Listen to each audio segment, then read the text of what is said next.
There's so much to say about Jim Gwartney. Jim's taught economics for over 50 years. He started teaching at Florida State in 1968, and in that time he has taught countless thousands of students. Jim's done a lot in economics, of course, and we'll talk about some of those things today, but his textbook is coming out now in its 17th edition, Economics and Public and Private and public choice, right? Private and public choice. Private and public choice. Right. And Jim recently retired, but he has graciously agreed to sit down and talk with us a little bit about his career in economics and economic education. So, Jim, it is just my pleasure. I've been wanting to do this for years, and finally things have kind of settled down enough that that we've been able to make the trip down here to Tallahassee. So thank you so much for. Well, thank you. We're delighted to have you at FSU. Well, I want to start off with a relative, kind of a softball type of question. Maybe softball, but. Well, I was hoping all your questions were going to be softball. Well, no, we'll get into some you may think stuff. they are. Some people will be kind of, I think, more curious about your answers here. But I got to ask you, of all the teams in Major League Baseball, why are you a Dodgers fan? You know, that's an interesting question in a way. That it would go back to as a child in the 1940s, that I was attracted to the Brooklyn Dodgers. And one of the reasons why I was attracted to the Brooklyn Dodgers was because of Jackie Robinson. And of course, Jackie Robinson played the central role in terms of integration of Major League Baseball. But he was kind of, a hero of mine. And by the way, it had nothing to do with the fact that he was black or even a pioneer. He was just an exciting player. He stole home, I think, more times than probably anybody in the history of baseball and things of that sort. So after the Dodgers moved on to Los Angeles, I remained a Dodger fan. So it goes historical roots. So did you play baseball as a kid? I did some, but I was not a star athlete by any means. Yeah, I played some as well, and I found myself attracted to those players who were stellar defensive players, and those guys who stole bases and turned singles into doubles and doubles into triples. Right, made the game exciting. Absolutely, yeah. So on that kind of line of sports, if Kansas were to play Florida State in the national championship game for basketball, who would you root for? Oh, absolutely. I would root for Kansas.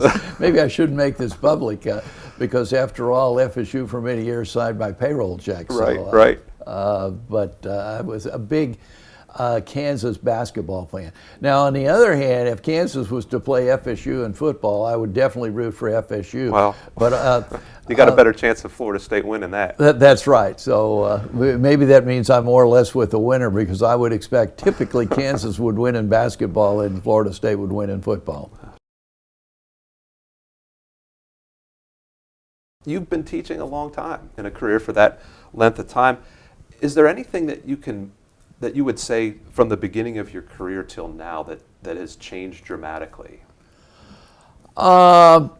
No, not too much. I mean, I think I learned a number of things about how to be a better teacher. Mm-hmm. And that I think interaction with students, as I've had more experience, has become a higher priority with me.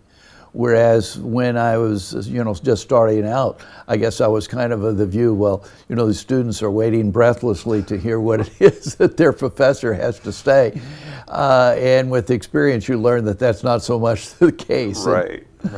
Yeah, it's somewhat of a disappointment, isn't it, that they're not there early and waiting with bated breath to hear what we put forth. Yeah, it is, although if you have more interaction with them. And I think, a key to being a successful teacher, and I became more aware of this with the passage of time, is that you love the subject yourself. And I both loved economics and loved teaching. I thought I was attracted to economics because economics, it seems to me, has a whole lot to say about how the real world really works. Mm-hmm. And so if you're interested in understanding the real world, and if you're interested in making better personal decisions, that economics is very helpful. So I try to communicate that to students, but not just in verbally, but in terms of my the way I teach the class. Yeah, I'm always surprised on student evaluations how often that he's passionate about the subject comes up. That's right. And it makes me wonder, like, are there other teachers not passionate about what they do? And in economics, I think if you're not passionate, it's going to be a tough slog for the students. And as a teacher, you know, I start to wonder, like, well, if you're not passionate about this subject, why are you doing this? Well, I think it's hard to be a good teacher without being passionate about the subject. No, most certainly, most certainly. So what was the opportunity cost for you to get into economics? Well, I guess I considered going to law school. And had I not gone into economics, I probably would have gone to law school. And I don't know necessarily that I would have been attracted to the day-to-day kinds of things that lawyers do. When did you first think about getting into economics? Was there some sort of event that precipitated that? I guess in a way it was when I was an undergraduate, and I started off as a physics major. Oh boy. And this was in the late 1950s, right after the Russians had launched Sputnik, and it was the view that the U.S. was behind in science, so it seemed to be an attractive thing to go into. And things went well until my second semester of my sophomore year. I was doing quite well in physics, but during the spring semester, my physics professor did me an enormous favor. He started going to these daily quizzes, which were, I was one of those students who didn't like to sort of keep up on a daily basis, that sort of thing. So when the daily quizzes started happening, my grades started going down. And it was kind of funny that I was basically doing very well in economics, not studying very hard, doing okay in physics, but not being a superstar by any means, and studying real hard. And you know, you run into something in economics called that law of comparative advantage. Yeah. And I began to think my comparative advantage was in economics rather than in physics. And actually I changed my major, dropped the physics class, and changed my major to economics in the spring of my sophomore year. So it came fairly naturally to you, economics? Yes, and I had studied. I went to a small liberal arts school, Ottawa University in Kansas, and studied under Wayne Angell. Some of you economists may have heard of Wayne Angell. He spent in the 80s and on into the 90s on the Board of Governors of the Federal Reserve System. And I took virtually all of my undergraduate economics from Dr. Angell. And he was excited about teaching of economics and really made it come alive to me. So I was attracted to the field, but I was also attracted to a great teacher in Wayne Angell. That's amazing how that story resonates probably with a lot of folks, that there was some great teacher who turned them on to a subject they may not have had any idea that would be of interest to them, or any, why would economics, that's got to be terrible. And then you get into a class with a dynamic teacher and it's, oh wow, this is really something. This is really something interesting. Neat. Why'd you go to the University of Washington? Well, I kind of got there by accident. Upon finishing my bachelor's degree, I was considering going to both law school and the department in economics, and I applied to a number of schools in economics. And one of them was Washington State University in Pullman, Washington. Mm-hmm. And I went there for a year. After I had been there for about a month, I realized that in a way I'd kind of made a mistake. And that is to say that Washington State at that time, I'm sure things are probably different now, but it was not a very good economics department. They did have a doctoral program, but it was a new doctoral program. And so I had decided that I was not going to go on, at least not at Washington State University. But after 1 year at Washington State, we moved to the Seattle area.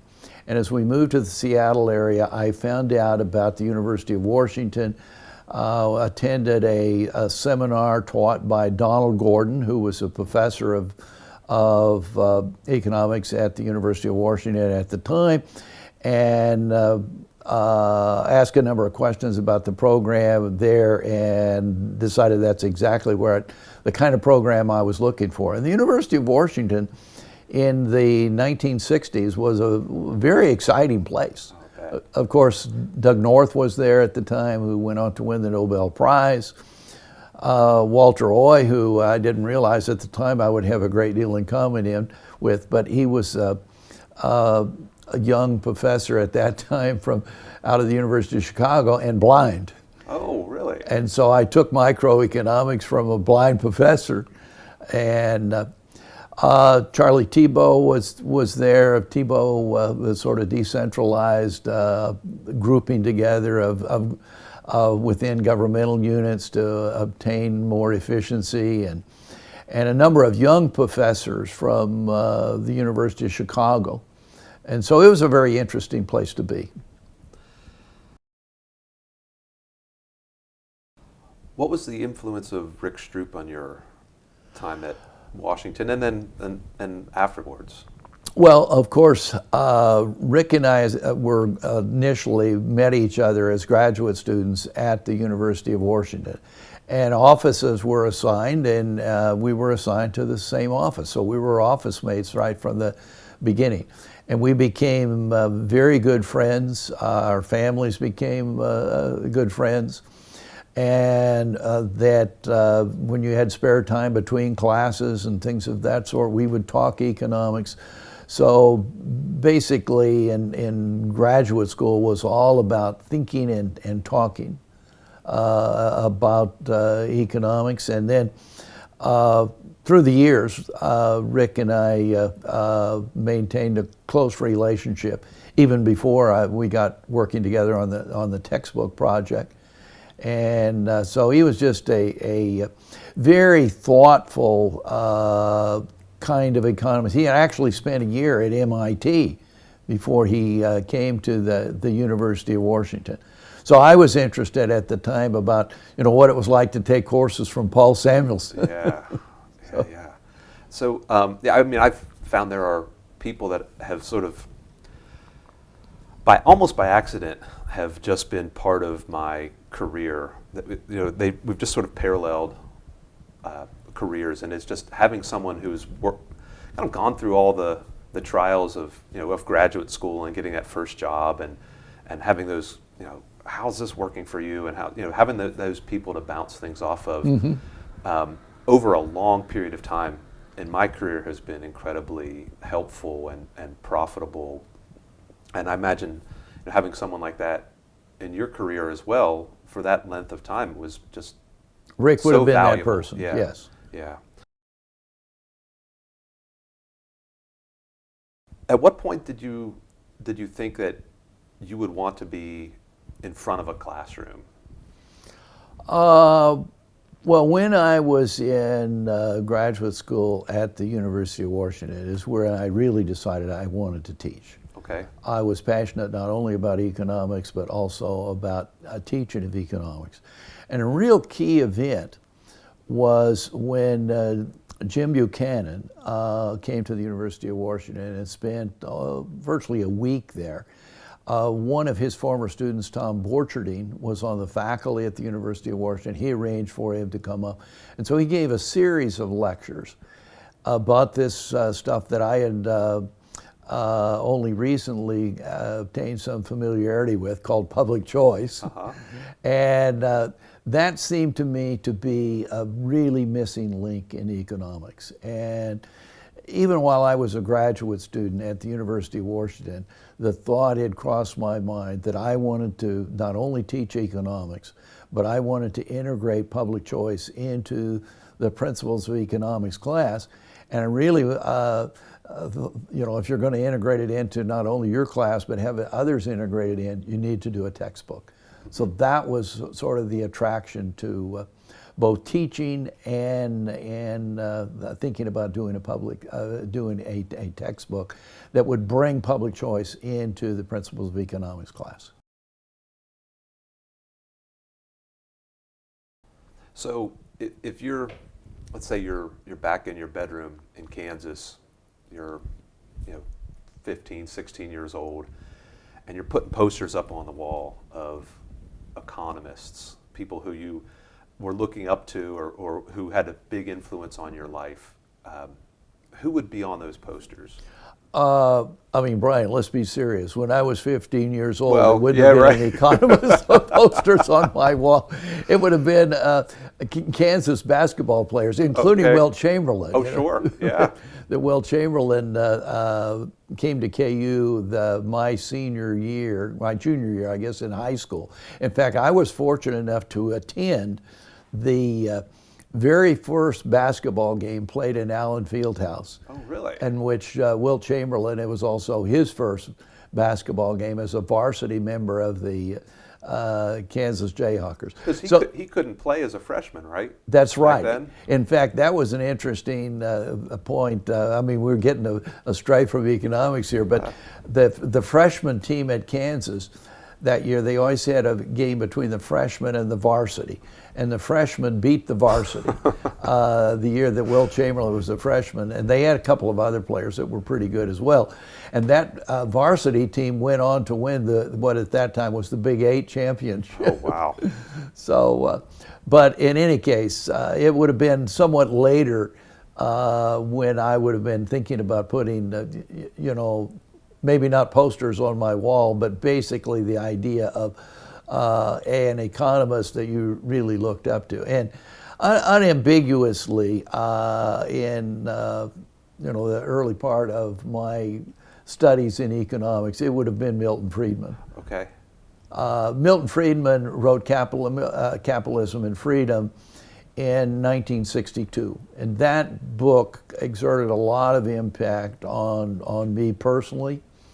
That when I was, one of the things I did at Washington State University the year that I was there was did a lot of reading of economics in the library that didn't have a whole lot to do with my economics classes.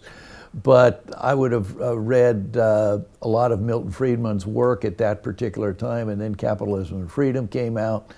And so he would have been kind of my hero, if you like. Sure. And now, did those professors at UW, coming from the University of Chicago, did they bring that kind of Friedman style with them? Did you feel like, wow, these people are really kind of they're like on the cutting edge of things, and Friedman would be really proud of what these people are bringing to Washington? Yeah, the sort of key ones were John Floyd in microeconomics and Alan Hines in macroeconomics, Yoram Barzell, econometrics and property rights and institutional things.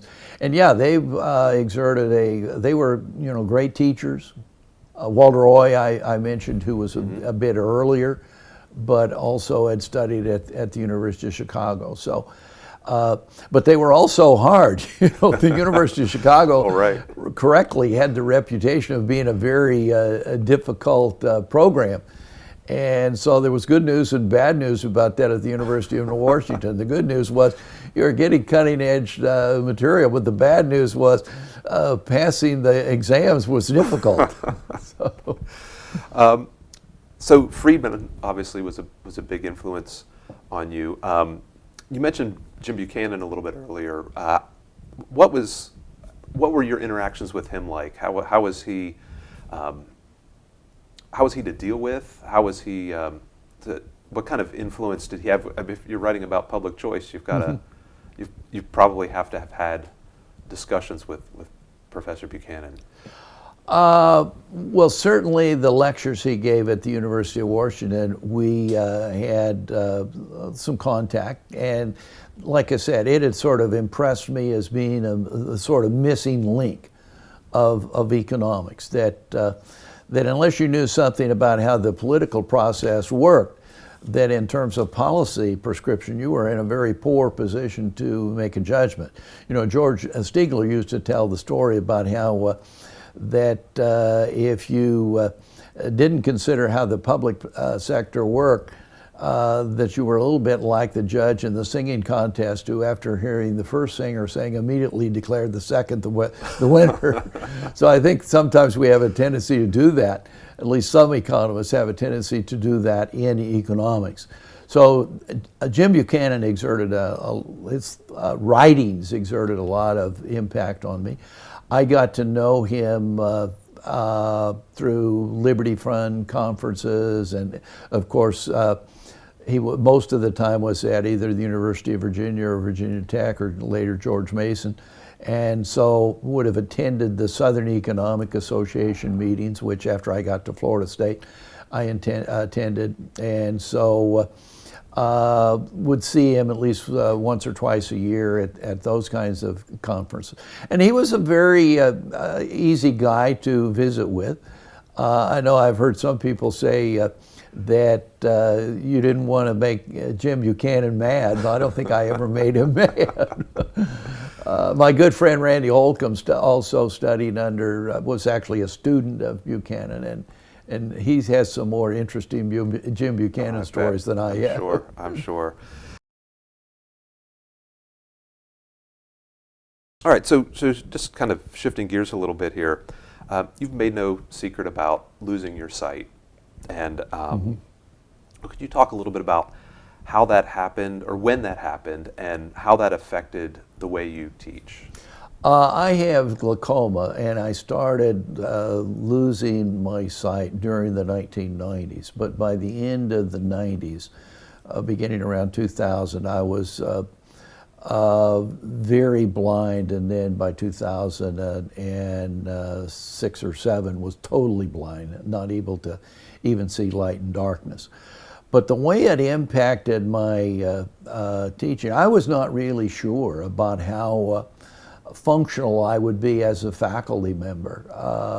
At the time I was beginning to lose my sight, but that I learned to use the computer equipment, and I've said that various times that there's never been a great time to be blind, but never a better time than now. Yeah.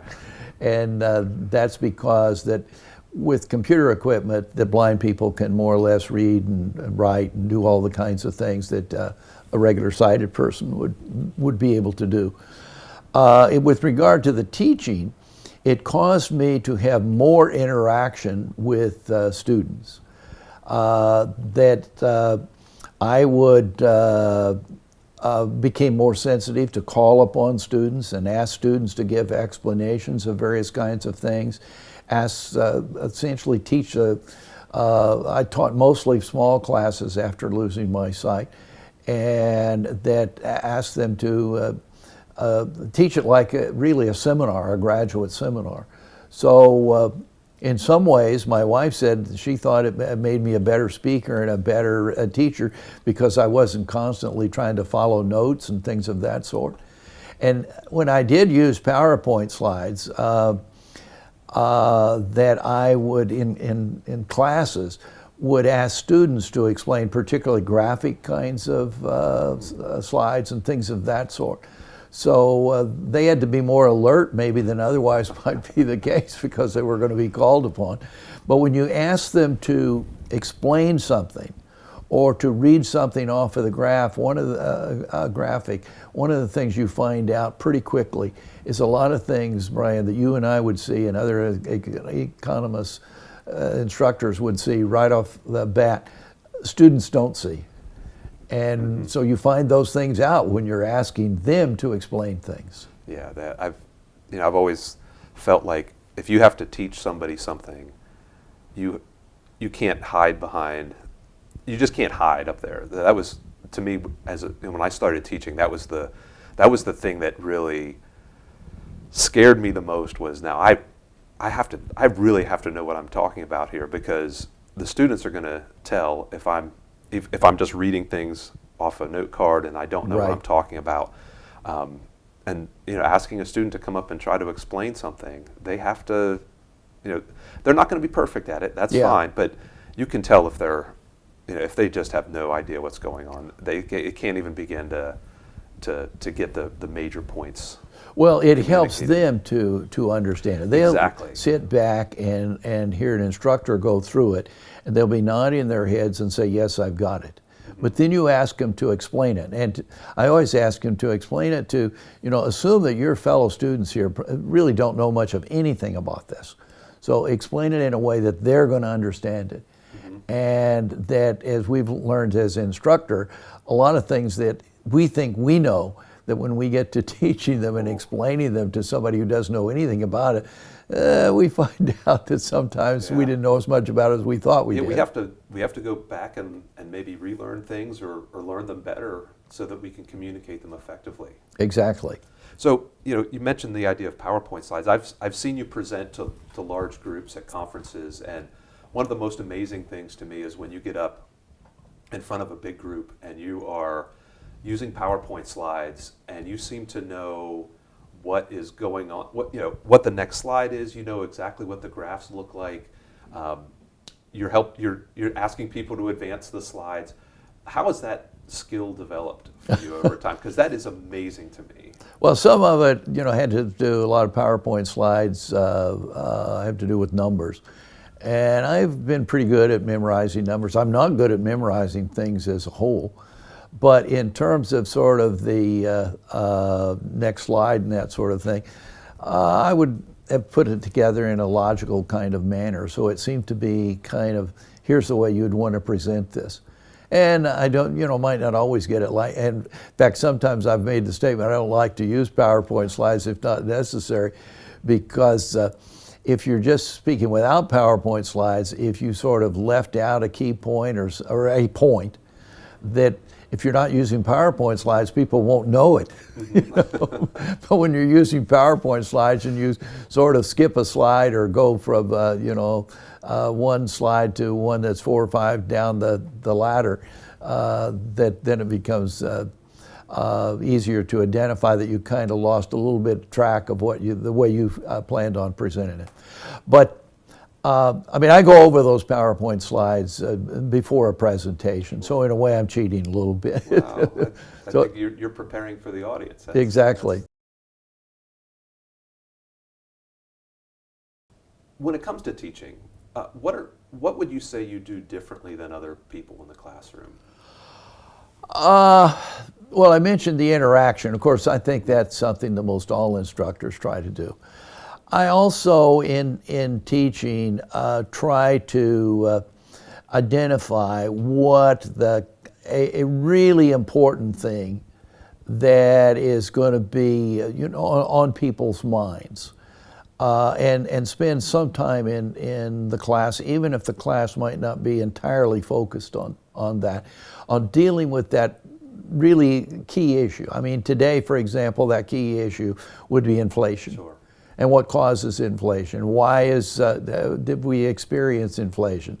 How is this, as the inflation is brought under control, what are going to be the implications of that? So I would certainly, on the first day of class, in fact I did in the spring term the most recent spring term that I taught, indicated we're going to spend some time on this, and this is something that's in the news. And if you listen to even the regular news, it doesn't have to be economic news, you're going to see this. And that in this class, we're going to focus on the fact that you're going to know more about the topic of inflation at the end of this class than probably any member of the United States Congress. And maybe even more than the chairman of the Federal Reserve Board, but that's another story. Sure. But so that's something that I've always tried to do, and probably even more so after I became blind, is to focus on a subject that was really a hot topic at the time. Okay. The second thing that I would do that maybe a number of instructors might not do as much is try to integrate the concepts of economics into personal decision making that people have to make. So if we're talking about, say, maybe teaching a macro class and considering price indexes, I would look at not only price indexes across time, but price index variations in prices across areas, and say, hey, when you finish up your degree here, you may have an option of taking a job in Kansas City or Chicago or San Francisco or New York. And one of the things you need to keep in mind is that $50,000 in New York is not the same thing as $50,000 in Kansas City. Right. And so tie it in with some choices that the students would be making in the relatively near future. So that's one of the things, the additional thing that I would do that maybe some instructors might not do, or place as much emphasis on. I guess the other thing I would say is the public choice element of it, of integrating public choice and thinking about what economics has to say, not just about how markets work and demand and supply and determination of prices and all those kinds of things, but thinking about what the implication of economics is in terms of how the political process works, rather than just thinking about it as thinking of the political process as being what Randy Holcomb calls the benevolent, omniscient dictator model of government, whereas essentially you assume that you know everything and you develop models that have this perfect, that the central planning decision maker has all this perfect information, and you develop what would be the ideal solution under those circumstances.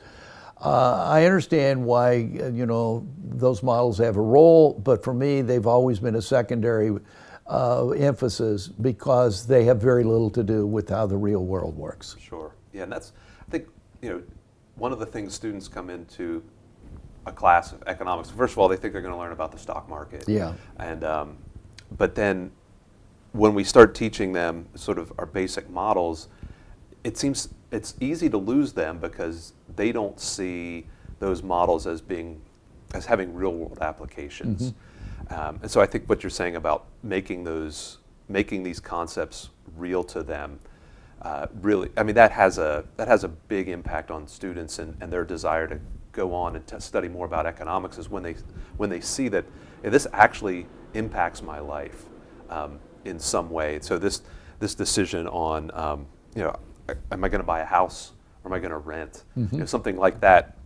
Think about the benefit. Do a benefit cost analysis, or talk about what are the opportunity costs if I buy a house. Right. My mortgage payment's going to be this amount, and I'm not going to be able to go out as often. Yeah, with my and friends. now that you're responsible for all those maintenance payments, Yep. things that go wrong from time to time. Yeah, or I have to pay property taxes now. Yeah. Oh my gosh, I never thought about this Yeah. before. How is that going to affect what I can do with my disposable income? Just making that so real to them. So let's say that Joe Calhoun calls you up and says, Jim, I need you to teach a class for me. And you have free reign. Whatever class you want to teach, whatever semester you want to teach it, whether it's undergraduate or graduate, what's your response going to be? In other words, I guess what I'm asking is, what does your perfect semester look like? Well, in recent years, now and earlier, I love teaching large lecture classes. But Joe Calhoun at Florida State, he's the premier large lecture person, and it became more difficult for me to teach once I lost my sight. Okay. But I love teaching the principles honors classes. And so as an undergraduate teaching, I would prefer to teach principles and teach it in a small class setting, because it's easier for me to get to know the students and interact with them and things of that sort. And I prefer, to have students who are really interested in the topic and good students. And so the honors classes at FSU, you get all those qualities. Now, I also, in recent years, have really enjoyed teaching graduate classes on economic institutions and growth and development. And a lot of interaction with graduate students doing that, and that's also a very rewarding experience. So Ideally, I guess if I was going to teach one graduate and one undergraduate, it would be honors principles and the graduate institutions and growth and development class. All right. So, do you have a time of day that you prefer to teach? Is there something that works better for your schedule? Well, I'm not an 8 o'clock in the morning Oh, person. no. But any time after, starting probably with 10.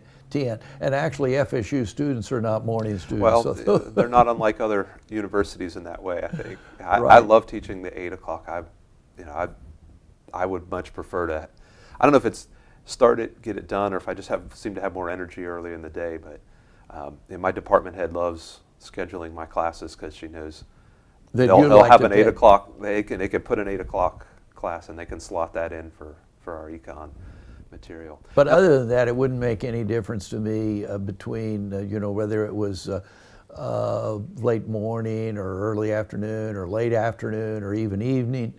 And as to, some people have strong preference for Monday, Wednesday, Friday versus Tuesday, Thursday, or vice versa. That doesn't make any difference to me. Okay. Now you said you like teaching those large lectures. What was attractive about that? I guess it's a little bit of the entertainer kind of person, that you're kind of like a stand-up comedian or something of that sort.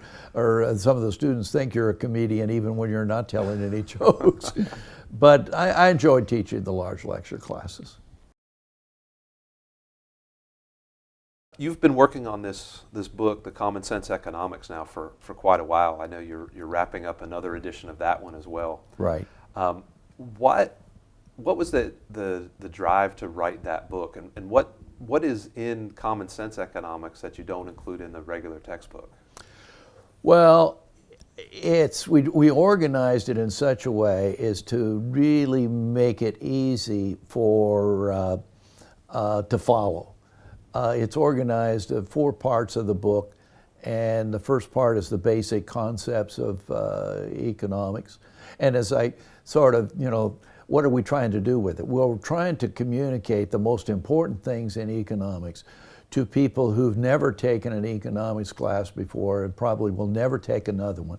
Or, in fact, just an ordinary layman, of somebody who is, maybe out of school for 20 years and doesn't know anything about economics and have suddenly decided, run into some economic decision making and think, I'd like to know a little bit more about that topic. So we tried to make it as simple as possible.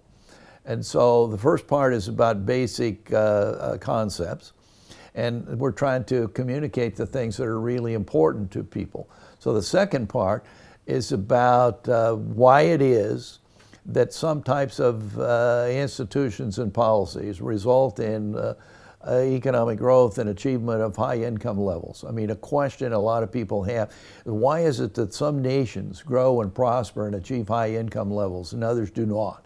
Mm-hmm. So that's just going back to the Adam Smith, the principle that he introduces in Wealth of Nations. Exactly. So why is it some countries are prosperous? And so we deal with key elements, and included in those things would be things like well-defined and enforced property rights, minimal amount of interference with gains from trade, openness of markets, monetary and price stability, keeping taxes relatively low, why high marginal tax rates exert an adverse impact on growth and development, and international trade, freedom of international trade. So that's essentially part 2, and I think the evidence is quite consistent with the fact that the things that we outline as basic elements for growth and prosperity, in fact, are what we observe in the real world. The third part is about public choice and its application of the tools of economics to the political decision-making process.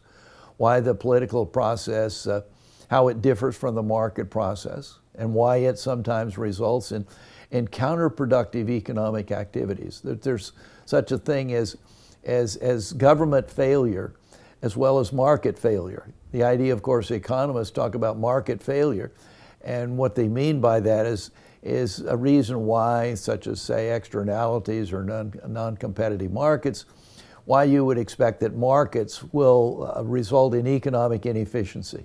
Well, the same thing applies to the political process, that there are certain kinds of activities where there's the expectation that the political process is going to result in counterproductive kind of activities, counterproductive results.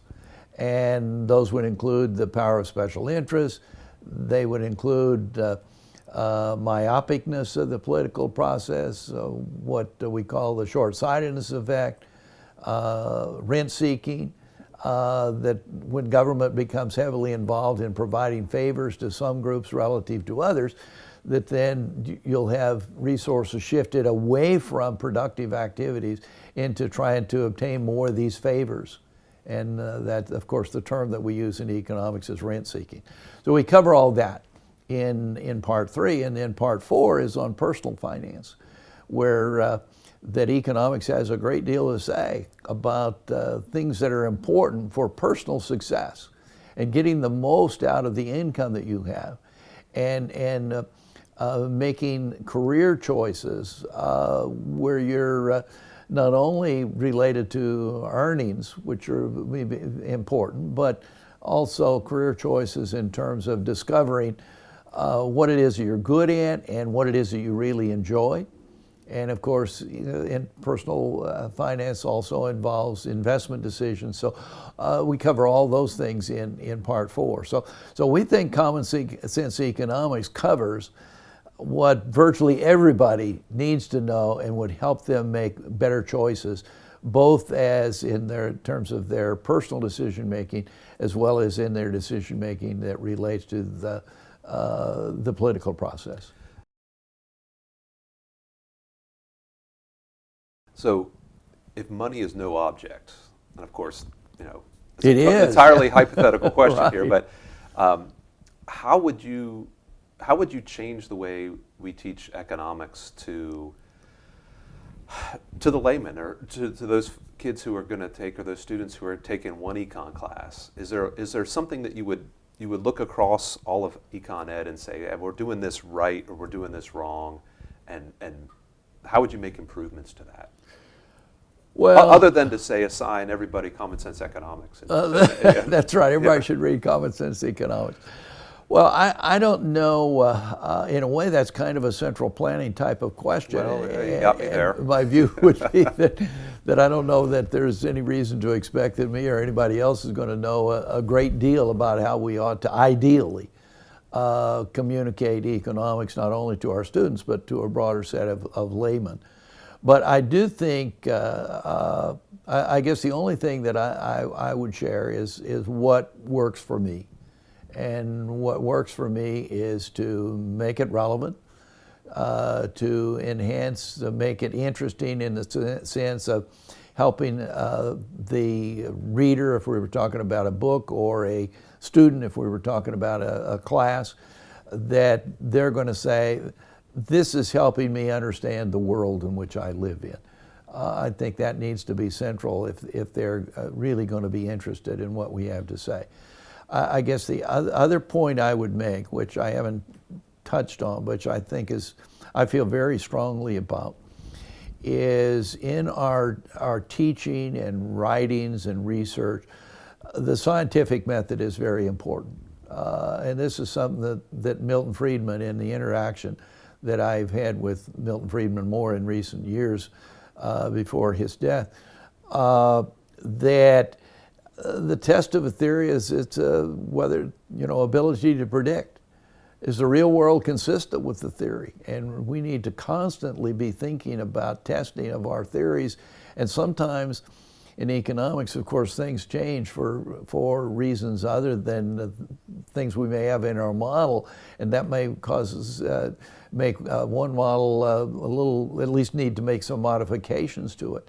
And so scientific method is very important to me, and in terms of teaching and in terms of something I want to communicate to students, that think about what it is that you believe and what the underlying theory is, And then is the evidence really consistent with that theory? If students can take something from my class, that's kind of a general technique, I want them to understand what scientific methodology is. And it is something I'm concerned about in not only economics, but more generally in education, as whether we're getting away from scientific theory and of constantly testing our models and our theories to see whether or not they're consistent, the real world is consistent with them.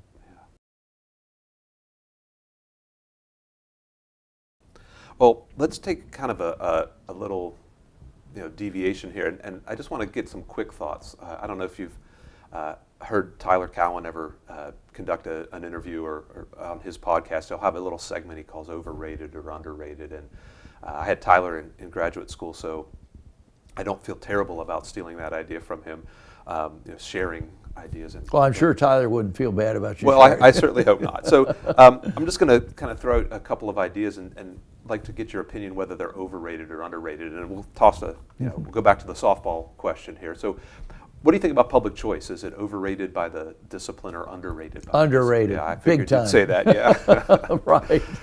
And why is it? I mean, I talked to Ed Lopez at the Public Choice Society, and he's, I don't want to say he's distressed that people disappointed. He's disappointed that people don't appreciate public choice as much. What do you think's why are people discounting public choice or ignoring it? I don't know that I've got a real good answer to that, and it's particularly puzzling to me because when I sort of was introduced to public choice, it seemed so logical.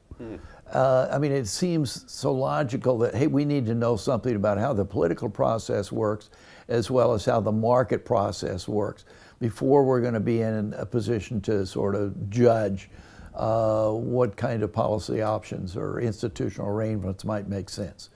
I think part of it is that a segment of economics, maybe even the majority of economists, are infatuated with mathematical models, and that essentially work out the mathematics and determine what the equilibrium condition is, and determine the internal consistency of the model and all that sort of thing. And of course that can be very, very complex in terms of working through these things, and very difficult. And so it sort of looks like, man, these people are really smart and all that sort of thing. But then you ask yourself the question, does this have anything to do with the real world? Does it add anything to my understanding of how the real world works?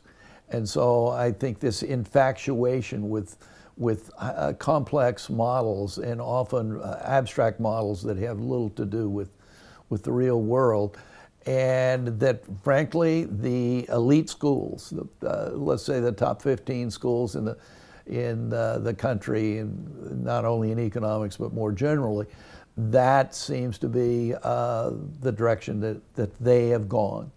And so that may account for the fact that they don't have the appreciation for public choice. Maybe public choice seems too easy for them.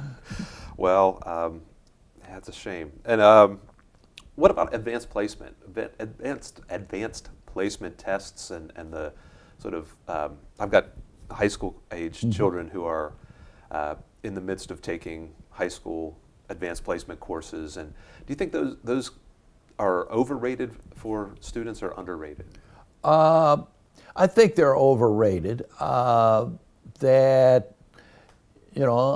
the last 2 decades been involved with the Stavros Center at FSU, and we work a lot with high school teachers, and a lot of them teaching AP Economics, and we certainly try to work with teachers to help their students to do exceedingly well on the AP Economics. But AP Economics, sometimes we say that there's real economics and then there's AP Economics. So the answer in AP Economics is not always the way things really work.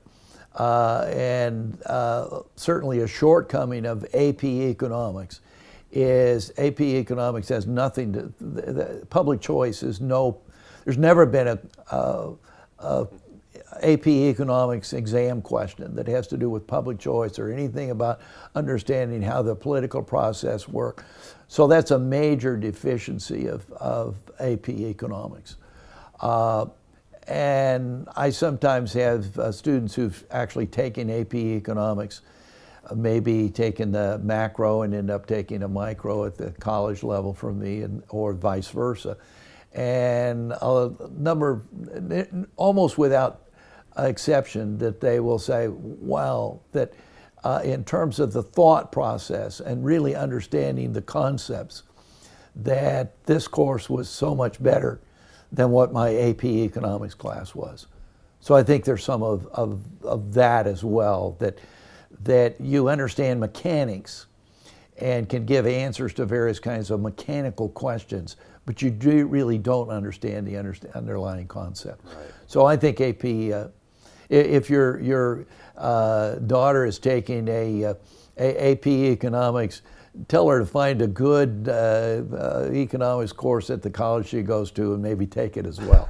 Or I expect that in your case, she's going to learn a lot of economics around the dinner table. We try that for sure.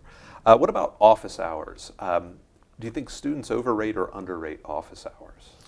Well, I guess in one sense I might think, I would make a distinction between undergraduate and graduate. Undergraduates, at least at Florida State, you very seldom have them spend much time with you at office hours. And when they do, that it usually has to do with some kind of crisis and things of that sort. Graduate students, that's different. Graduate students will spend a lot of time with your office hours, and you have a good bit of very fruitful, I think, interaction with graduate students outside of class as well as within class. What about active learning? That's a kind of a buzzword right now, or has been for a little while. Yeah, of course, active learning means different things to different people. But if by active learning we mean getting them involved in some type of an activity where that you pick up the concept, I use that in class from time to time. For example, I do play the trading game, the oligopoly game, there's a game related to private decision making and collective decision making. And I think those kinds of activities can drive home points. Okay. And one more, what do you think is research in the discipline overrated or underrated? Actually, I think it's about right. Okay. That you need to keep up on the research, I think, to be a really good teacher. And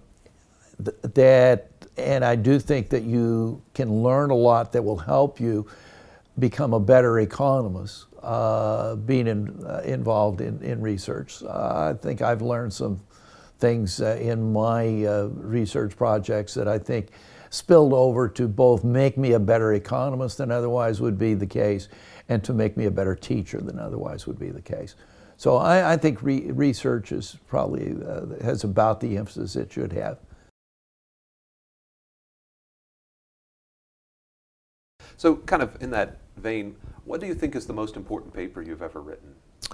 Well, I don't know. If I was talking about a single paper, I mean, a project rather than a paper, I mean, I would say it would be the Economic Freedom of the World project. Okay. And I did a early paper with Bob Lawson that was published in the European Journal of Political Economy, the concept and measurement of economic freedom. And that paper probably has more citations than any other paper that I've done. And it does kind of communicate what you're trying to do with developing a measure of economic freedom. So in that sense, I think it was an important paper. How did you get involved with economic freedom of the world? I use that I teach a free markets class, and I want to wrap it up with some sort of a macro perspective on free markets. And so we try to dig into that. And yeah, I find it absolutely fascinating. It's a great data set, for folks who are trying to do even basic econometrics. You can pull a lot out of that. But how did you end up involved with that?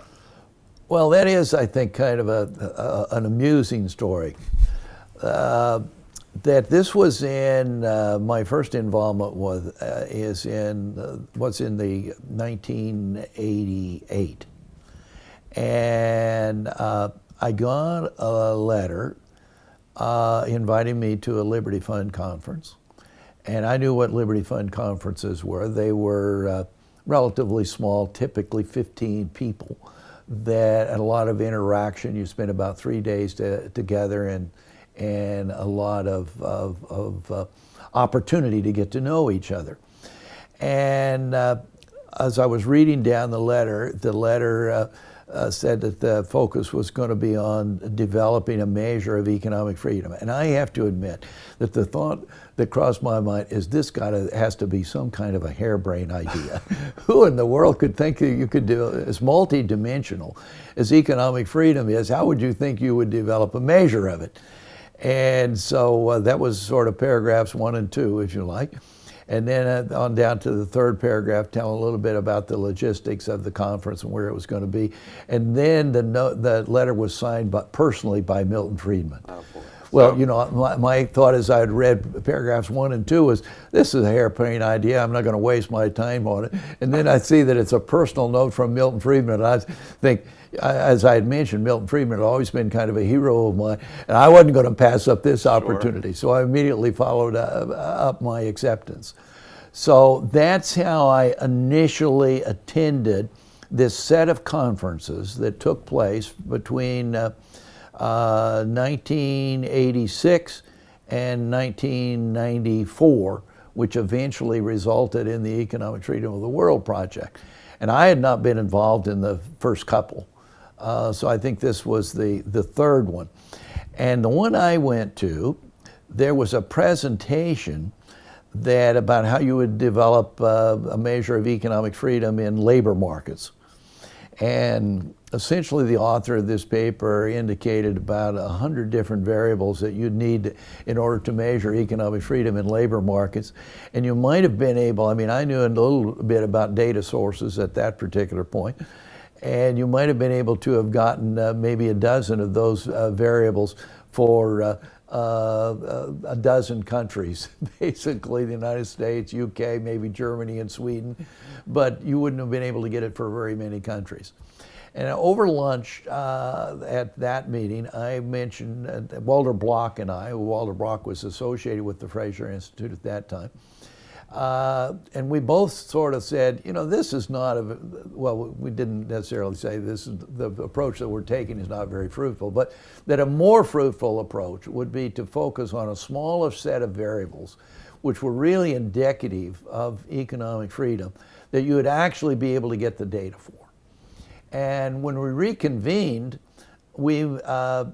at the beginning of the meeting, anybody have anything they want to sort of share? And so Walter Block and I shared the idea that we thought that a fruitful approach would be to focus on a smaller set of variables, and that you could actually get the data for.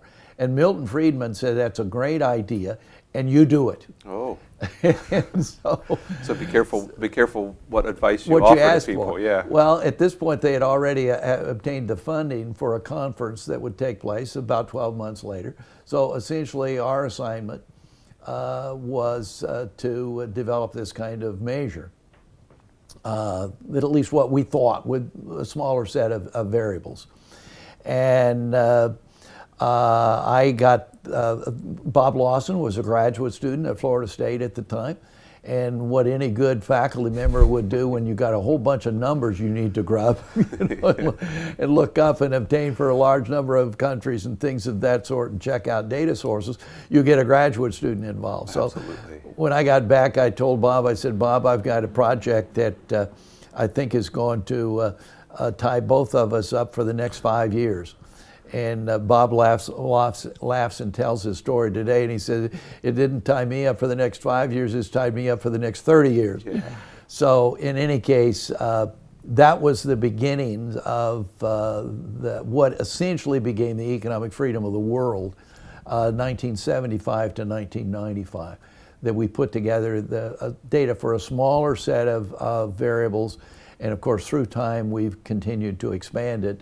And now the index contains 42 different variables organized into 5 major areas.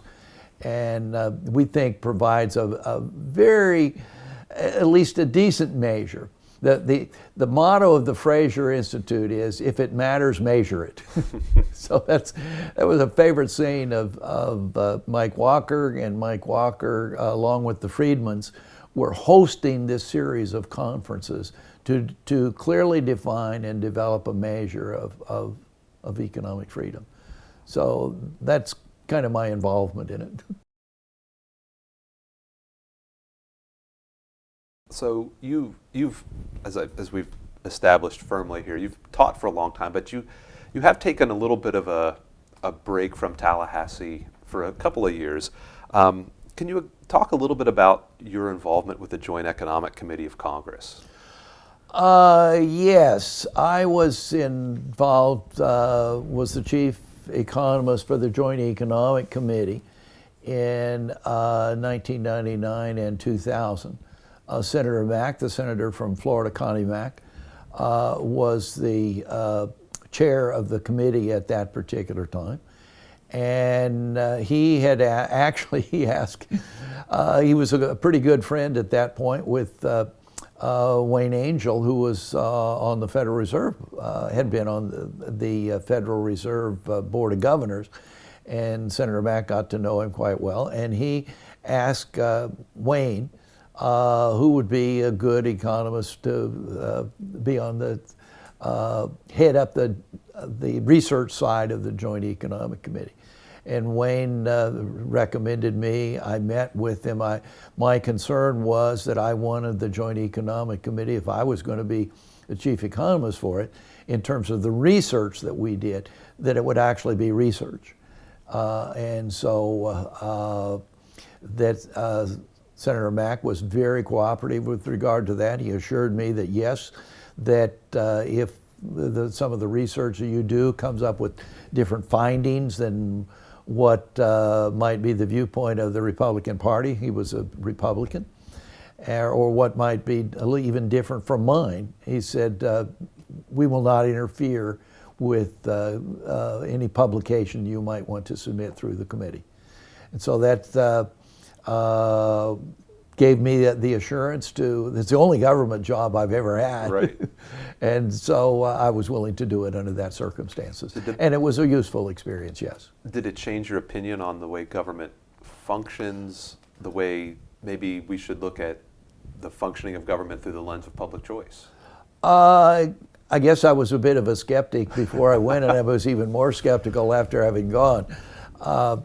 But I guess one of the things that you learn in terms of interacting with political decision makers is a lot of times that they will be pushing ideas not because they're really wanting that idea or that policy to be instituted, but because they think they will be able to gain some kind of political advantage from pushing it, just from pushing it.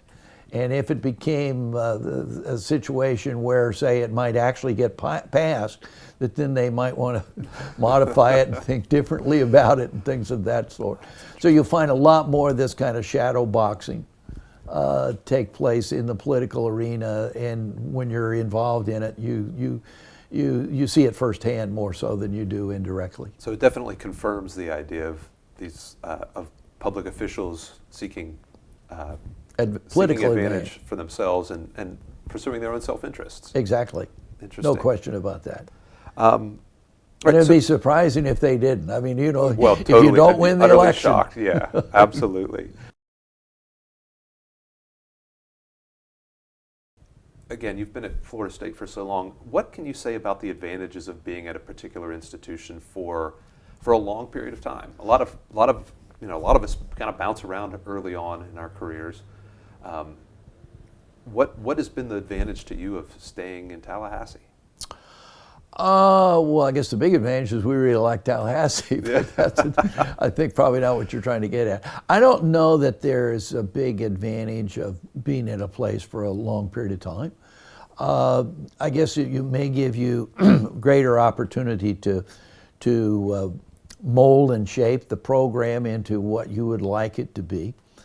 And I certainly was interested in what the economics program at Florida State that I was involved in all these years, what it would look like, how we could improve the quality of both the graduate and the undergraduate program. But I was not really interested in running the university. And I was not really interested in sort of using a departmental position to move up to become dean or provost or something of that sort. So in terms of campus politics, of which maybe being at a place for a long period of time might be more advantageous in that area, that was never really an interest of mine. So I don't see anything wrong with moving around from time to time. Mm-hmm. And I did, of course, take the leave of absence to the Joint Economic Committee, but I also took a leave of absence in 93, 94 to teach on the faculty of Central European University in Prague, Czech Republic. And so I did move, have the opportunity to observe some other different kinds of programs and different kinds of research centers, if you like. What was teaching in Europe like? I mean, did that differ significantly? Did the students approach college education differently? Oh my goodness. That was the hardest working group of students I ever had any interaction with. It was 50 students in a master's program in which really the objective of most all of these students, and they were chosen among, I mean, this was really an honor to have been attended Central European University. They were fully funded, and so it was very competitive to be accepted into the master's program. And virtually all of these students had backgrounds in fields other than economics, engineering or architecture or math, and all kinds of different kinds of areas that they studied under communism, because this was 93, 94. So it was right after the fall of communism. And they were interested in, and the objective of this program was to take them and in 1 year teach them what would be the equivalent of an undergraduate economics program, because they didn't really know any economics at all. And then get them up to the level in terms of graduate training that they could go to programs in Western Europe or the United States and compete successfully. That's a heavy load. That's a heavy lift. It really was, but these students really worked hard because they perceived this as their opportunity to either go back to their country and really make a difference, or to end up with a completely different type of quality of life in another country. And about half of those students ended up studying in the United States. I followed them for many, many years, kept track of many of them, but they were really a hard-working group. I mean, basically from 8 o'clock in the morning till 11 o'clock at night. And we were all in the same building, an old hotel, and there was 6 faculty members in this program, and we would be, spend most of the time interacting with students and getting to know them, but also teaching economics to them both in the classroom and outside of the classroom. And they really worked hard. It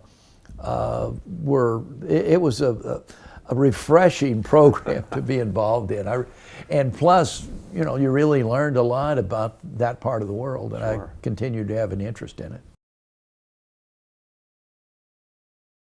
You've written a lot about free markets, and I wonder what your opinion of the state of the free markets are these days, and whether or not there's an overarching problem facing free markets these days. Well, I think if you're talking about within the profession, there certainly is a bias within the profession against free markets. And I think the major source of that bias, frankly, is the romantic view that even most economists have with regard to how the political process works.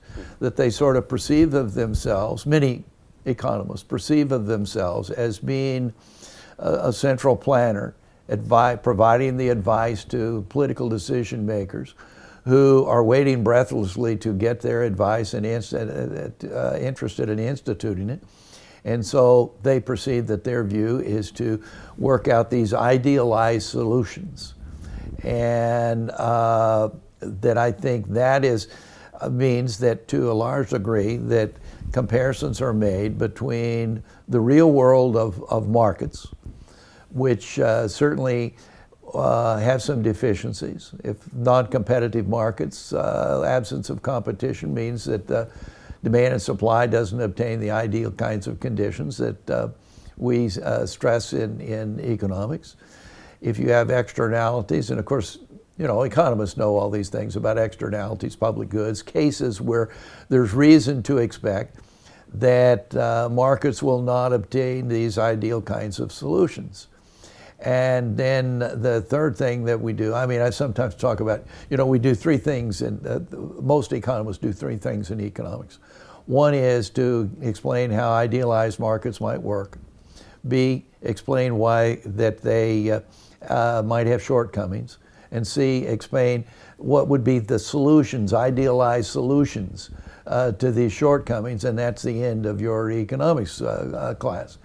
And that's George Stigler's listening to the first singer saying and immediately rewarding the contest to the second. Mm-hmm. That you need to know something about how the political process works before you're in a position to make any kind of judgment about whether you want to have an issue handled or an allocation issue handled through markets or through the political process. So the major deficiency, difficulty markets have, is you're typically comparing the flawed and real world view of markets with an idealized operation of the political process. And of course, in that kind of comparisons, the idealized political process will win every time. And so I think that,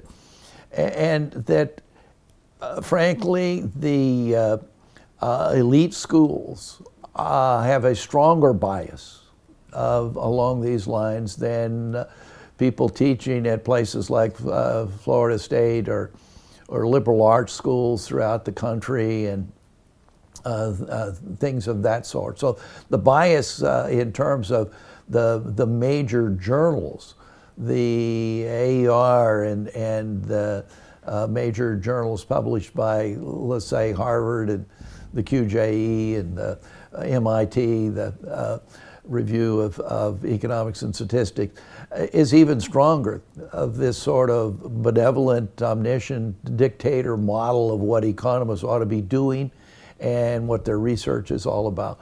And that is a major obstacle for markets in terms of obtaining, I think, the credit that they really deserve.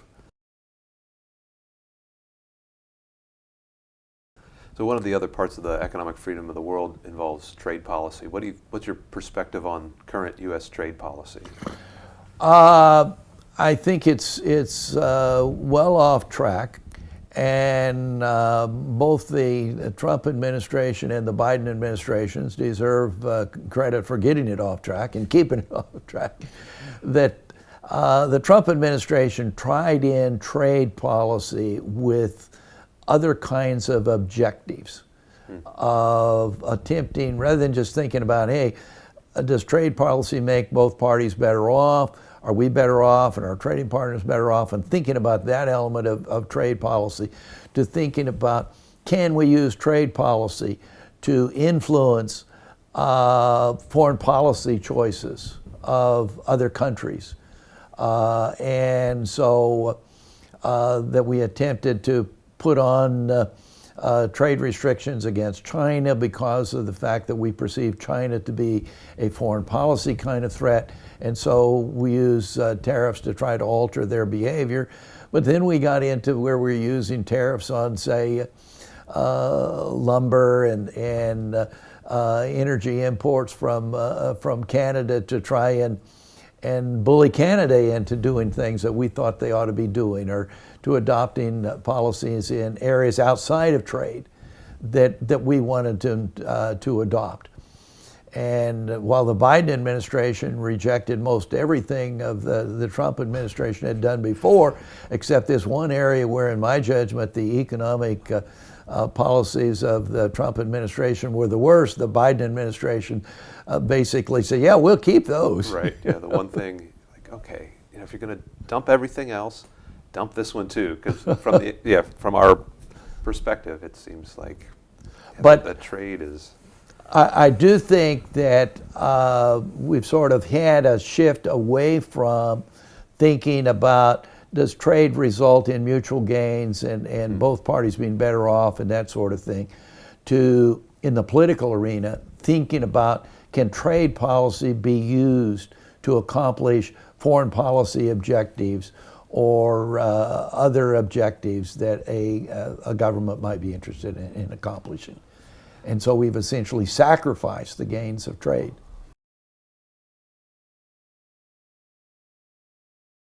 Yeah, well, speaking of foreign policy, I know you were, curiously maybe, invited by the Putin administration to talk to Russian economists about the future. So this is a long time ago, so back in the early 2000. Yeah. What did you see back then in Russia that made you either optimistic or pessimistic? Well, I was part of a team of economists, and the background on that, by the way, is President Putin's first economic advisor was Andrei Aharonov, who Andrei Aharonov was very heavily involved with the Economic Freedom of the World project. So the reason why I was invited to provide some economic context to Russia with regard to reforms that they should adopt in the early years of the Putin administration was because of Andrei Aharonov being Putin's chief economist. And the main thing that Andrei was interested in accomplishing with our visit is to reform tax policy in the former Soviet, or in the Russia. And that essentially our presentations related primarily to the argument for why they should substantially reduce relatively high marginal, their payroll tax, which did not have any income cutoff, and their income tax resulted in a number of people facing like 60% marginal tax rates. We figured that at that time the compliance, well, let me state it differently, that more than 75% of the income in Russia was going unreported in the period prior to 2000. So what we recommend, and Andrei Aharonov was the person who was pushing this hardest, was that they sharply reduce their income tax rate so that people would not face this very high marginal tax rates. And as a matter of fact, it was successful, that Russia adopted a 13% flat rate tax and resulted in vast increases in compliance, large increases in compliance, and they actually raised more revenue with this much lower marginal tax rate than they were previously raising with much higher marginal rates. So you would say the Russian experiment with the Laffer curve was a success? Yeah, although it might be a little bit a different kind of a Laffer curve experiment than would be present, say, in the United States, because you had, it was so easy to have non-compliance. Oh, yeah. And virtually no risk involved in turning in a much lower figure. So you had a huge amount of unreported income. We met with top officials in Russia, including President Putin. And it was a fascinating meeting, and we had a luncheon meeting with him.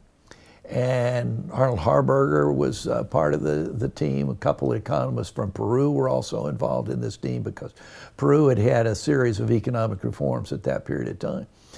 And we each had like 5 minutes to present something that was going to be relevant to this particular issue to try and get across to President Putin. And that mine was on the Irish miracle. And as we were breaking up, that I remember kind of an interesting kind of footnote on all this was that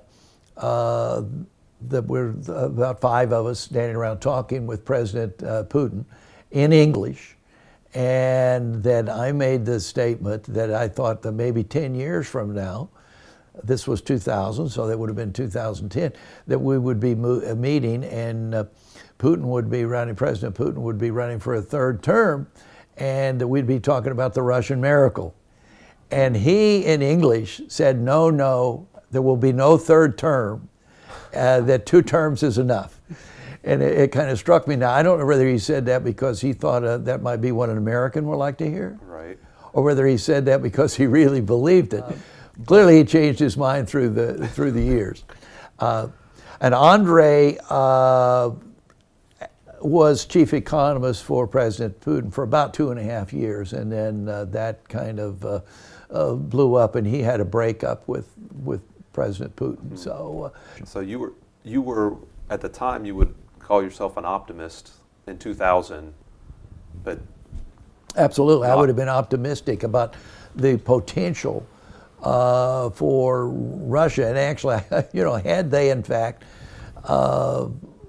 followed through not only with regard to the tax policy, which they did follow through on, but in a number of other areas, Russia would be a very prosperous country today. Yeah.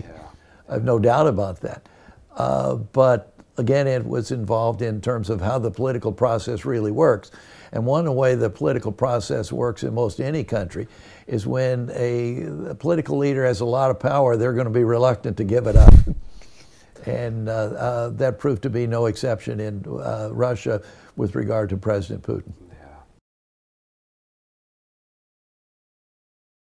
So let me just ask you a couple of quick questions here in conclusion. If you were to look back at yourself in 1968 and kind of go back and be able to give yourself some advice, what advice would you give yourself? I guess the advice would be pretty much what I think I've done. I mean, if I was going to give advice to myself as well as anybody else who was just starting their career, figure out what it is that you think is really important and address that. And whether it be if you want to be the very best teacher, work on how to do that and focus on that, and recognize that keeping up with the profession is a part of becoming a great, continuing with quality teaching and becoming a great teacher. So I would say focus on the things that you're interested in and focus on the things that you really think are important. What do you think PhD programs could do to prepare their graduates to be better teachers? I guess place more emphasis on teaching. Sure. Now, at Florida State, most of, or at least a pretty high percentage of our graduates go into teaching. They go to teaching-oriented places. Mm-hmm. Now, they may be also research-oriented places, but typically they're places where teaching gets some counting. And we do attempt to give our graduate students some training. And we don't immediately throw them into the classroom without any preparation, which, by the way, was the case at the University of Washington. The first course I taught at the University of Washington in the 60s, I was given really no background other than, hey, we want you to teach it was a micro principles class. And I thought I knew a lot about micro principles, but I'm sure it wasn't a really great course because I went in sort of probably explaining indifference curves and isoquants and a lot of the latest things that we had been learning in graduate classes, which was not very relevant to making it a good undergraduate class. But I think that placing more emphasis upon preparing our graduate students to become good teachers, and also to give them some kind of a feel. I mean, I think graduate students, when they first start out teaching, and I see that in graduate students today, as well as it was certainly my case, if you think that the undergraduates can handle, say, sophomores, a lot more than they really can, and you try to cover too many topics. And I've struggled with that through my entire career, of thinking about covering too many topics and giving it kind of not developing the in-depth comprehension and making sure that students really have the understanding of any of them. It's better to focus on a smaller set of topics and really get the importance of that topic across to students. So that's one of the things that I think would be, we need to share with our students. I think there's a lot of agreement among faculty members that, yeah, that's the case, that there's a tendency to try to cover too much and not do a very good job of covering any of it. That's interesting. Is there anything you look back on during your career and say to yourself, I should have done that, or I should have done it in that way? Not too much. I mean, I don't think that I'm a very good marketer. I don't think I was a very good marketer of the Economic Freedom of the World project. Had I been a bigger marketer, a more effective marketer of it, that it would perhaps have even greater credibility. And I'm pleased with the credibility. A lot of research is involved using, I mean, literally we're up into, a few thousand articles that have used the Economic Freedom of the World data set in their research and things of that sort. And so I'm proud of that. But on the other hand, I think had I been more effective in terms of interacting with a larger number of people and communicating the significance of it and that sort of thing, that it would have greater credibility. And I would say the same thing for our textbook. Okay. Our textbook has gone through, it's gone through 17 editions. I'm proud of that. The very first edition, I wondered whether anyone would purchase it other than my mother. So you made your mother buy a book? You didn't just give her a copy? No, it's kind of the story in the sense of you really, until you actually get some adoptions and have some success, that there's a lot of uncertainty. It's a high-risk kind of proposition, and you put a huge amount of time. I mean, I put most all of my non-teaching time, and maybe trimmed on the teaching time, in writing that textbook, and it took me 3 years to do it. And all the supplementary materials and things of that sort. But so again, I'm happy with the success that the book has had, but I'm disappointed with the impact that public choice has had. It has had, about a half of the Principles of Economics textbooks now at least have a section of material on public choice, where none of them did prior to our book. So we've exerted some impact on not only users of our book, but users of other books. But I thought it would be a greater impact. I mean, I think it's a negative reflection upon the profession that all of our principles, textbooks and classes do not have at least a segment of a year-long class where we apply the tools of economics to how the political process works. And so I'm disappointed in that. And so I will take some responsibility for not being as effective a communicator, effective of marketer, of those ideas, and I'm speaking specifically of the public choice ideas, as what I had hoped to be and what I would have liked to have been. And so in that sense, I'm disappointed in myself and in the results. What do you think you're going to miss most and least about being in the classroom? The interaction with students. I guess I assume that's the thing you'll miss the most. Yes. Okay. Yeah. Oh, that's certainly the most. In terms of what I'll miss the least, Oh, I don't know. I mean, if Joe Calhoun asked me, probably by the fall, and this fall will be the first time I have not taught. If he asked me, hey, could you teach a couple classes for me? I'll probably jump all over it. Right. But so, you know, the interaction of what I will miss. There's not really anything I'll miss the least. Maybe having the schedule, and particularly with you get a little bit older, your energy level is not quite what it used to be. But I can honestly say, as a teacher, I never spent a day working in my life. I mean, I loved every minute of it. And so, you know, and I expect to continue to be active in writing and in some research areas, and maybe even filling in for FSU colleagues from time to time if I'm asked. So I'm not going to completely drop out of the profession, because to a very large degree it's my life, and that I loved every minute of it. Well, I think that's a great place to end. And Jim, thanks so much again for taking the time to talk to me about this. And it's been an enormous honor for me. I've followed you from afar for a number of years, and so, you know, thank you so much. Well, thank you. It was my pleasure.